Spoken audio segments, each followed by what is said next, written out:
ಇದು ಟಾರ್ ರೋಡಿಂದ 100 metre 150 metre ಆಗುತ್ತೆ. ಅಲ್ಲಿ ಕಾಣಿಸ್ತಾ ಇದೆಯಲ್ಲ, ಇದು ನಕಾಶೆ ರೋಡು, 30 ಅಡಿ ನಕಾಶೆ ರೋಡು. ಗಿಡಗಳೆಲ್ಲ ಬೆಳ್ಕೊಂಡ್ಬಿಟ್ಟಿದೆ. 3.5 ಎಕರೆ ಜಾಗ, ಅಳತೆ ಅದ್ಬಸ್ತು ಫೆನ್ಸಿಂಗ್ ಎಲ್ಲ ಆಗಿರುವಂಥ ಸೆಮಿ ಡೆವಲಪ್ಡ್ ತೋಟ. ಬೋರ್ವೆಲ್ ಒಂದ ಎರಡ, ಇದರಲ್ಲಿ ಒಂದು ರನ್ನಿಂಗ್ ಬೋರ್ವೆಲ್ ಇದೆ. ಇದರಲ್ಲಿ ಮಿಕ್ಸಡ್ ಫ್ರೂಟು ಮತ್ತು ಸ್ಯಾಂಡ್ ಶ್ರೀಗಂಧ ಎಷ್ಟಿದೆ? ಶ್ರೀಗಂಧ ಒಂದು 800 ಈ ಥರ. ಎಷ್ಟು 3 ವರ್ಷ ಆಗಿದೆ, 2 ವರ್ಷ ಇದಕ್ಕೆ? 8 ವರ್ಷ ಆಗಿದೆ. 8 ವರ್ಷ ಹಳೆದಂಥ ಶ್ರೀಗಂಧ ಇದು. ಶ್ರೀಗಂಧದ ಬಾರ್ಡ್ರಲ್ಲಿ ಈ ಥರ ಟೀ ಗಿಡಗಳಾಗ್ತವೆ. ಇದರಲ್ಲಿ ಒಂದು ರನ್ನಿಂಗ್ ಬೋರ್ವೆಲ್ಲು, ಸೆಂಟ್ರಲ್ಲಿ ಮಾವು, ಕೆಲವೊಂದು ತೆಂಗಿನ ಗಿಡನೂ ಇದ್ದಾವೆ. ಒಂದು ರನ್ನಿಂಗ್ ಬೋರ್ವೆಲ್ಲು, ಹಳತಿ ಅದ್ಬಸ್ತು ಫೆನ್ಸಿಂಗ್ ಆಗಿರುವಂಥ ಪ್ರಾಪರ್ಟಿ. ಇವ್ರು ಏನು ಮೇಂಟೆನೆನ್ಸ್ ಮಾಡಿಲ್ಲ.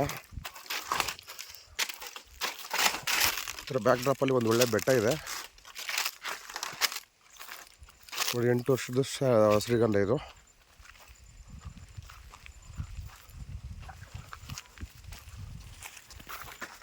ಇಲ್ಲಿ ಸಣ್ಣ ಪುಟ್ಟ ಇದು ಸಾಮಾನುಗಳನ್ನ ಇಟ್ಕೊಳ್ಳೋದಕ್ಕೆ ಈ ಥರ ಒಂದು ಸ್ಟೋರು ಮಾಡಿದ್ದಾರೆ ನೋಡ್ಬೋದು. 8 ವರ್ಷ ಆಗಿರುವಂಥ 800 sandalwood.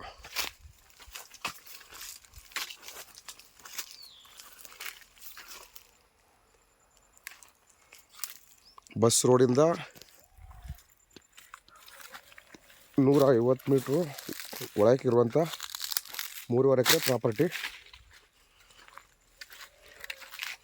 Clear title, general property.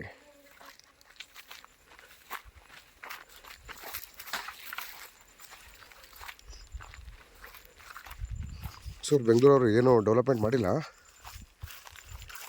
ಇನ್ನು ಡೆವಲಪ್ಮೆಂಟ್ ಮಾಡಿದ್ದಾರೆ, ಮೇಂಟೆನೆನ್ಸ್ ಮಾಡಿಲ್ಲ. ಒಂದು ರನ್ನಿಂಗ್ ಬೋರ್ವೆಲ್ ಇದೆ ಅಷ್ಟು. 3.5-4 ವರ್ಷ ಅಷ್ಟು. ಸೆಂಟ್ರಲಲ್ಲಿ ತೆಂಗಿನ ಗಿಡ ಕೂಡ ಇದ್ದಾವೆ.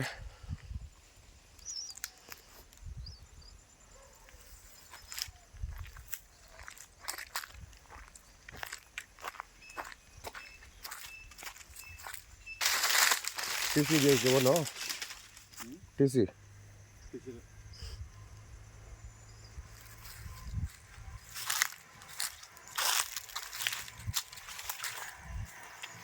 ಇಲ್ಲಿ ಓನರ್ ಬಂದಾಗ ಉಳ್ಕೊಳ್ಳೋದಕ್ಕೆ ಈ ಥರ ಒಂದು ಸಪ್ರೇಟು ಕೋಳಿ ಸಾಕೊಂಡು ಉಳ್ಕೊಳ್ಳೋದಕ್ಕೆ ಸಣ್ಣದಾಗಲಿ ಮನೆ ಕಟ್ಕೊಂಡಿದ್ದಾರೆ.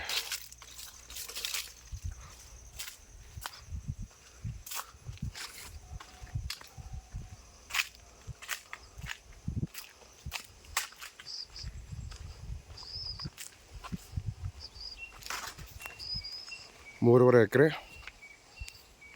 ತೋಟ ಇದು. ಸೊ ಈ ಬಾರ್ಡ್ರಿಂದ ಹಿಂದಕ್ಕೆ ಅದು ಬೇರೆಯವ್ರದ್ದು.